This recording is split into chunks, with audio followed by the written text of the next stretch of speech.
We've got some source material here, mainly from an English learning video, that focuses on a specific technique for fluency.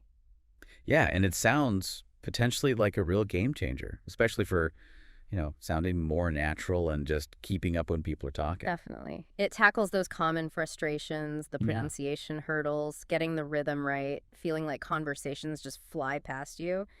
So our goal here, our mission for this deep dive is to unpack this method.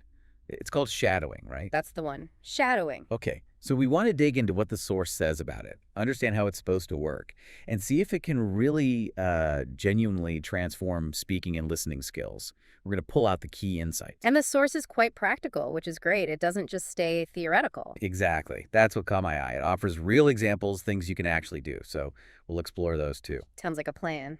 All right, so let's start right at the beginning. Based on our source material, what is shadowing? And maybe more importantly, why does the source claim it's so effective? Okay, so the source defines shadowing pretty simply. It's basically listening to a native English speaker Right. and then repeating what they say almost immediately after them, like an echo. An echo.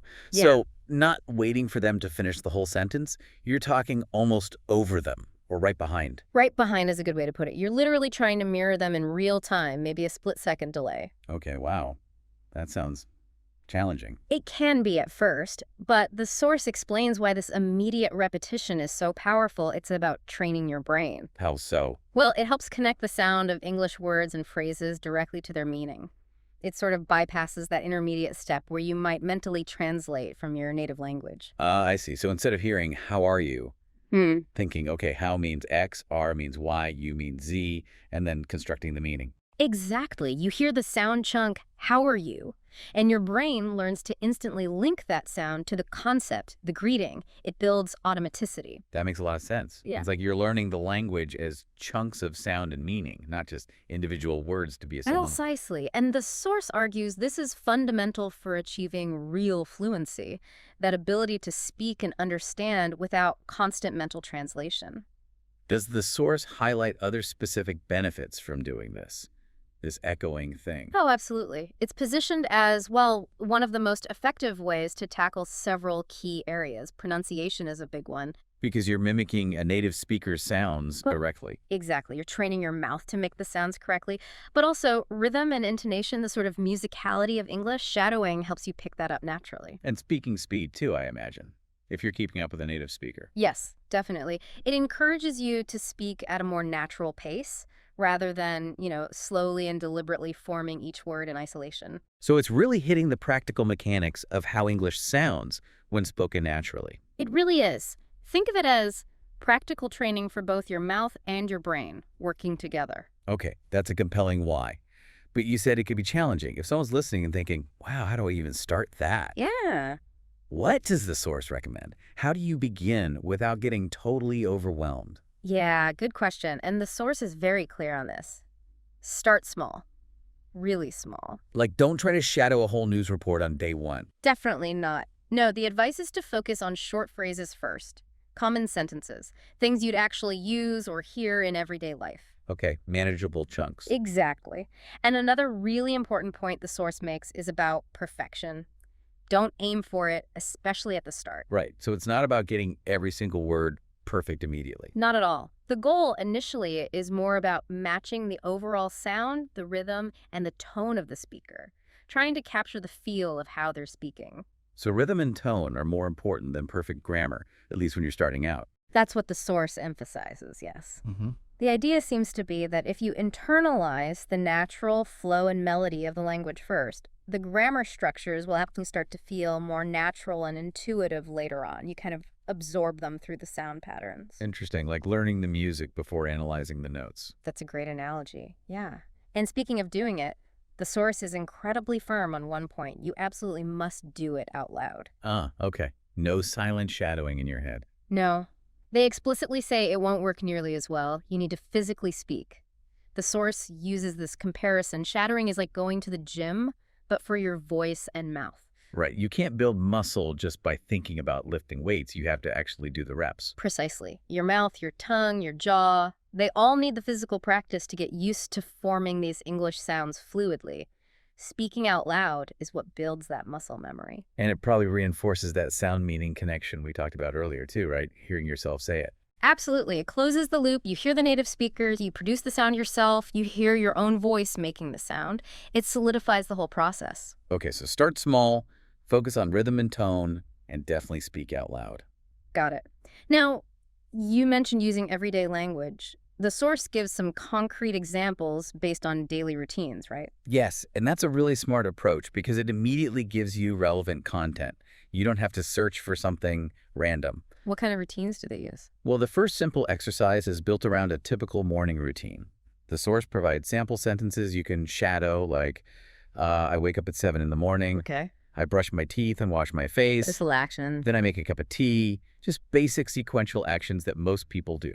And the idea is to listen to someone saying that naturally and just echo it. Exactly. Listen, echo, listen, echo. And then, interestingly, the source suggests that once you get comfortable with the basic shadowing, Yeah. You should try repeating it faster. Push yourself a bit on the speed to get closer to a natural conversational pace. so building speed and naturalness progressively. Right. It's not just about accuracy, but also fluency. They offer another example, too, focusing on, say, getting ready for work or school. Okay, like what? Sentences like, I put on my clothes and pack my bag, or I check if I have everything I need, keys, wallet, phone. Again, very practical stuff. It seems incredibly useful to practice language that's tied directly to actions you perform every single day. It really is.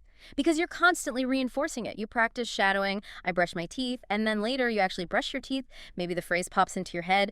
It makes the language much more sticky and usable. It's functional. You know you're learning something you will actually use. That's the key. It avoids that feeling of learning abstract phrases you might never need. But, conversations aren't just about listing actions or facts. There's feeling, there's emotion.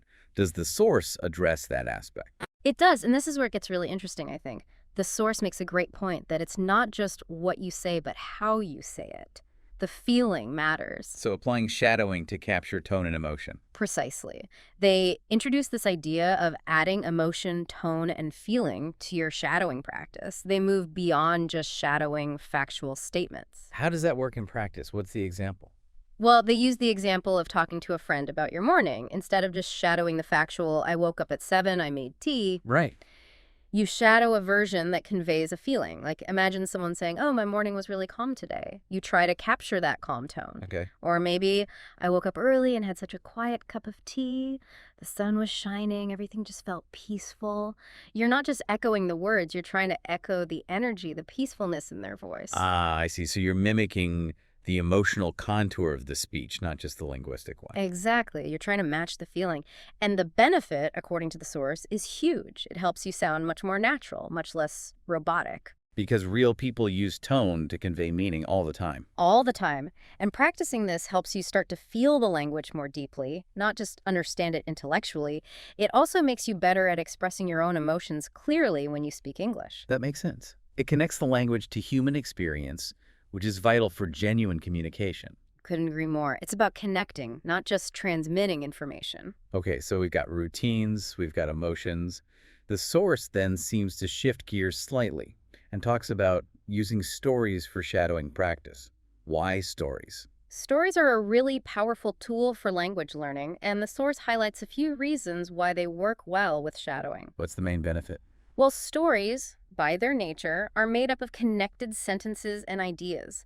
They have a flow, a narrative arc. Shadowing stories trains your brain to think and process English in these longer stretches, these connected thoughts. Rather than just isolated phrases or sentences. Exactly.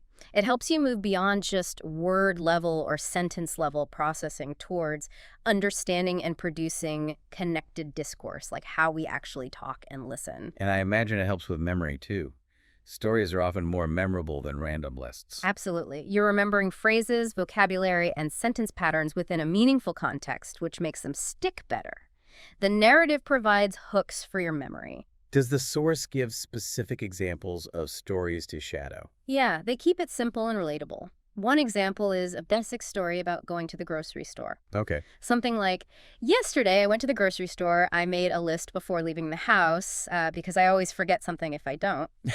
Relatable. I needed milk, eggs, bread, and maybe some fruit.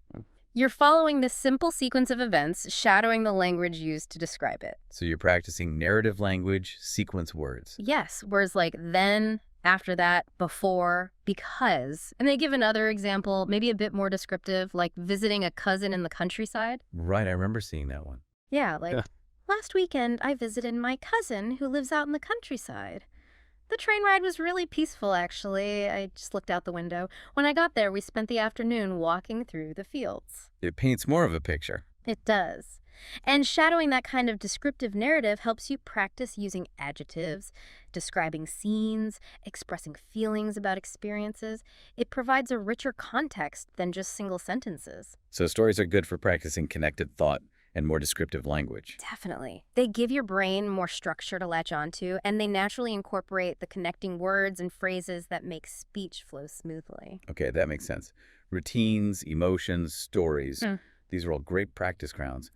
But the source also gets very specific about practicing for actual conversations, right? Preparing for real-life interactions. Yes, this is a really practical application of shadowing, using it almost like rehearsing for common dialogues. How does that work? Well, one simple way the source suggests is shadowing basic question and answer pairs, things you hear constantly. Like shadowing both sides of, how are you today? Followed immediately by, I'm doing well, thank you, or what time is it now? Followed by, it's 10:30 in the morning. So you're practicing both asking and answering common questions. Exactly. And again, the source advises trying to speed these up once you're comfortable. The goal is quick recall and a natural sounding response, not having to hesitate and think every time someone asks you the time. That seems really useful for building conversational reflexes. It is, but they take it further, suggesting you shadow entire imagined situations or mini-scripts for common scenarios. Oh, interesting. Like role-playing with yourself through shadowing. Kind of, yeah. They provide examples for all sorts of everyday situations you might encounter as an English speaker. Think about being in a restaurant. Okay. You could shadow phrases like, hello, I'd like a table for one, please, or could I see the menu, please? And later, could I have the check, please? So you're practicing the specific language chunks you need in that context. Right. Precisely. Or at a grocery store. Hi, do you have any fresh apples today? Excuse me, where can I find the eggs? How much is the total? It's like preloading your brain with the right phrases. That's a good way to put it. They even cover scenarios like meeting someone new, Oh, yeah. shadowing a simple exchange like, hello, it's nice to meet you. What's your name? My name is Natasha. It's nice to meet you too. Where are you from? I'm from Canada. Practicing those initial pleasantries. Yes, or even slightly more emotional scenarios like meeting a friend after a long time. Hey, it's so good to see you again. How have you been? I know, it feels like ages. I've missed our long conversations, capturing that warmth. They seem to cover a lot of ground. What about things like phone calls or more formal situations? Yeah, included too. Shadowing basic phone etiquette. Hello, this is Natasha speaking. Hi, Natasha. It's David calling. Is now a good time? Okay. And even snippets relevant to, say, a job interview. Good morning. Thank you for coming in today. Thank you for having me. So can you tell me a little about yourself? Wow, that could really help reduce anxiety in those situations if you've practiced the flow. That's the idea. Or giving directions. Excuse me, can you tell me how to get to the train station? Sure. You need to walk straight for about 2 blocks, then turn left. So, by shadowing these specific practical dialogues provided in the source, you're essentially building a mental library of ready-to-use language Yeah. for a whole range of real-life situations. Exactly. It dramatically lowers the cognitive load when you're actually in that situation. You've already rehearsed the key phrases and the conversational flow through shadowing. It helps reduce that, what do I say, panic. Yeah, that hesitation can really break the flow of a conversation. It really can. Shadowing helps bridge that gap. Now, something I noticed when you were listing those examples, it feels like you're practicing specific grammar points without even realizing it. Is that part of the design, according to the source? That's a really astute observation, and yes, the source suggests this is a key, almost stealthy benefit of shadowing. You're absorbing grammar in context. So instead of a textbook saying, learn the verb to be, you just shadow lots of sentences using it naturally. Precisely. The source doesn't frame it as grammar practice. It frames it as shadowing common situations. But within those situations, you naturally encounter and practice key structures. Like the verb to be, you'd shadow I am happy, you are my friend, she's at work, they were here yesterday. You just absorb the pattern through repetition. You internalize the pattern without necessarily analyzing the rule first. Exactly. It's more implicit learning. The source shows this for lots of structures. For instance, practicing the present continuous tense by shadowing descriptions of ongoing actions. Like the example. I'm walking down the street right now and I'm enjoying the sunshine. People are smiling, cars are driving by. You're practicing that ing form in a natural context, linking it to the idea of happening now. Okay. And what about other tenses, like future plans? Same principle. You shadow sentences about the future. Tomorrow I'm going to start my day early. Or next week I plan to clean my room. You practice going to and will naturally by shadowing plans. Does it extend to more complex grammar, too? Apparently so. The source includes examples even for things like conditional sentences expressing possibilities or hypothetical situations. Oh, like if clauses. Yeah, shadowing things like, if I had more time, I would travel the world, or if it rains tomorrow, we'll stay inside. You get comfortable with the structure and rhythm of these conditional forms. That's quite sophisticated grammar to be picking up through mimicry. It is, but the idea is that hearing and repeating the pattern makes it feel less intimidating and more intuitive to use. You're not just learning rules, you're learning the sound and shape of the structure. And beyond tenses and conditionals, does it help with other aspects, like descriptions or specific functions? Yes, the source suggests shadowing is great for building descriptive vocabulary and fluency. You might shadow descriptions of places.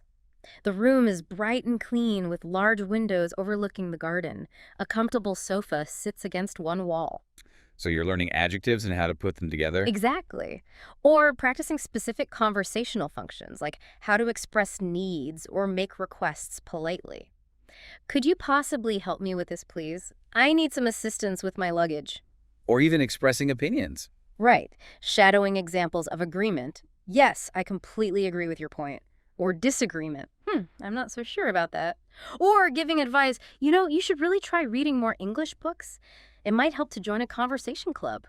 So shadowing these targeted examples seems like a really efficient way to get comfortable using all these different structures and expressions naturally, almost absorbing them through sound and context, rather than feeling like you're slogging through a grammar textbook. That's the core idea. It makes grammar functional, alive. You're connecting the structure directly to its sound, its meaning, and its typical use in conversation. Okay, this is all very focused on language output and structure. But then the source takes a turn that I found quite surprising, suggesting using shadowing for personal reflection and mindset. How does that work? Yeah, that's a fascinating extension of the technique. It's about turning the practice inward, using English not just to communicate with others, but for your own internal thoughts and feelings. So shadowing things you might think to yourself. Exactly. The source gives examples related to reflecting on your day. You might shadow sentences like, okay, today was actually a pretty productive day. I managed to finish those tasks I'd been putting off.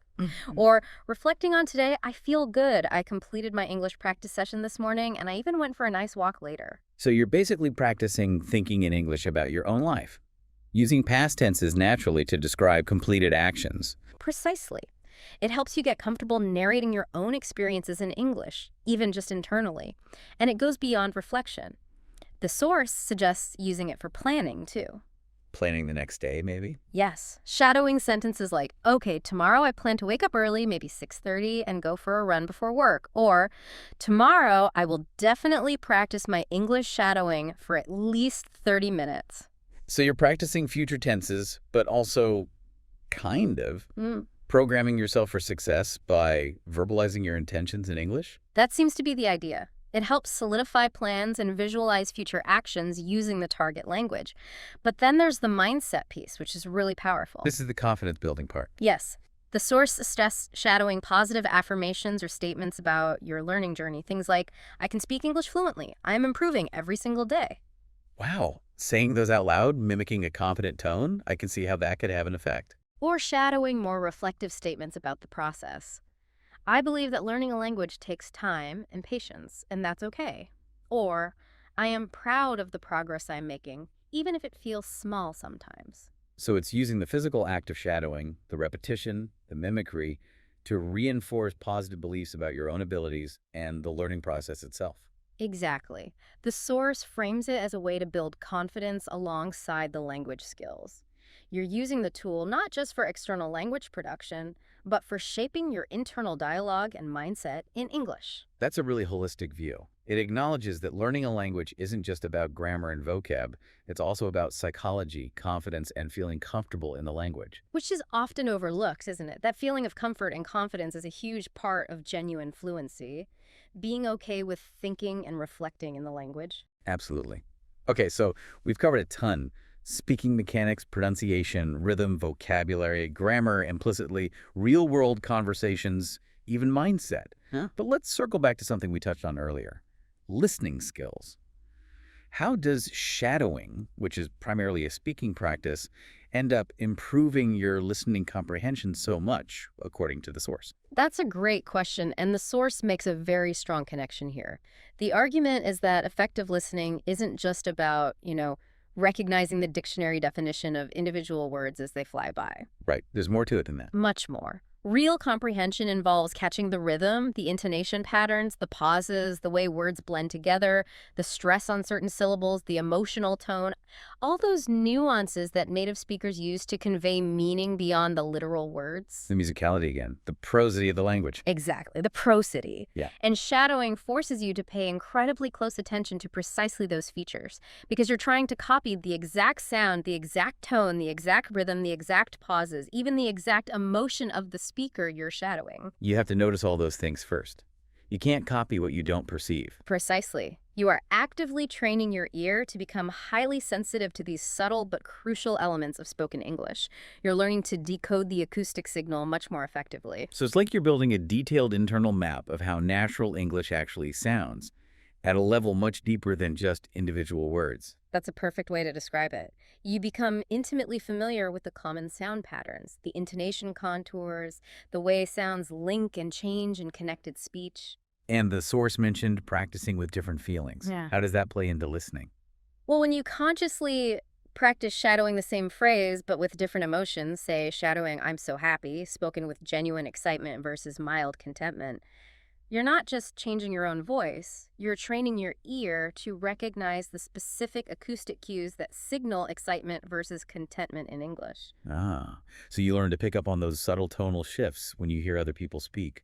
Exactly. You become better at interpreting the speaker's attitude and intention, which is crucial for full comprehension. So, this improved, fine-grained recognition of sound patterns, rhythm, and tone directly translates into better listening comprehension overall.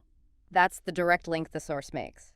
By learning to produce these nuances accurately through shadowing, you simultaneously become much better at perceiving and understanding them when you listen to others in real-time conversations or when listening to media. It makes you a more attuned, a more sensitive, more accurate listener because you've essentially reverse engineered the sounds yourself. You've got it. You've gone through the process of creating those sounds, so recognizing them becomes easier. Okay, so looking back at everything the source presents, from the basic definition to these nuanced applications for listening and mindset, what's the big picture? What's the ultimate takeaway message about shadowing? I think the core message is about the cumulative power of consistent practice.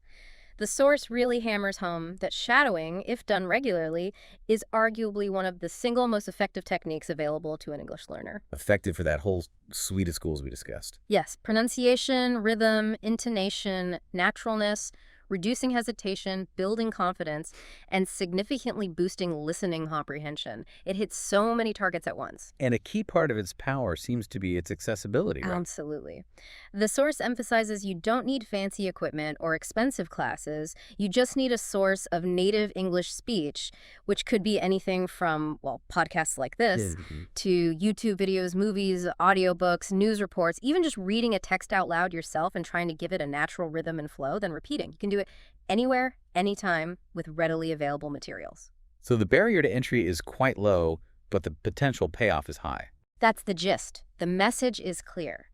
The more you integrate shadowing into your learning routine, whether it's daily or several times a week, the more fluent, confident, and crucially natural your English is going to sound and feel. It's about consistency then. Even short bursts of practice add up. Definitely. It's like exercise. You might not see dramatic results after one session, but stick with it and the progress becomes undeniable.